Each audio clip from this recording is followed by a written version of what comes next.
বাবা মা, পুরা রমজান মাস চলে গেছে, একটা রোজা থাকি নাই আমি। আপনার কাছে আমি এই কবরস্থানে দোয়া করতে পারছি রে বাবা মা।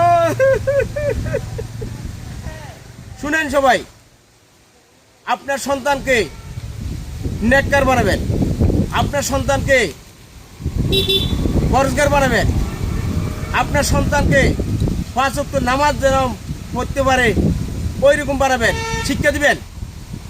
কারণ আপনি না হলে আপনার সন্তান নামাজ পড়বে না, যেন আপনার মৃত্যুর পরেও আপনার সন্তান আপনার জন্য কিছু চাইতে পারে।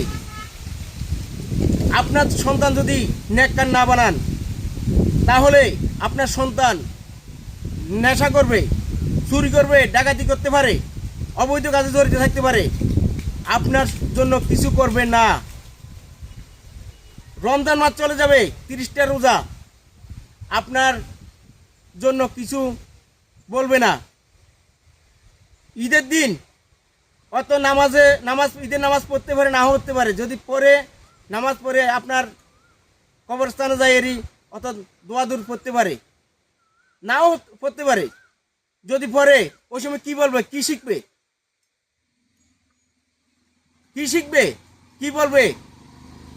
কিন্তু ওই সময় কি বলবে আপনার জন্য?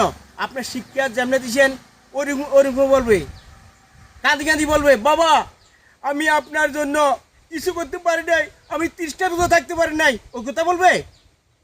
ওই কথা বললে আপনার কাম হয়ে যাবে। শিক্ষা দিয়ে যান নাই আপনার সন্তানকে।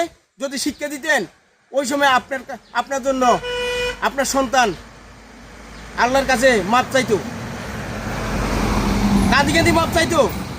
এখন বলবে আমি কিছু করে না বাবা, 30টা রোজা থাকতে পারি নাই, আপনার কাছে এসেছি কবরস্থানে, আপনি আমার কি শিক্ষা দিয়েছেন বাবা? শুনে রাখুন, এখন সময় আছে, এখনো সময় আছে। আপনার সন্তানকে নেককার বানান, কমসে কম 5 ওয়াক্ত নামাজ যেন পড়তে পারে। আপনার মৃত্যু হলে আপনার জন্য দোয়া চাইতে পারে আল্লাহর কাছে, আপনার গুনাহ মাফ চাইতে পারে। তাই বলছি এখনো সময় আছে।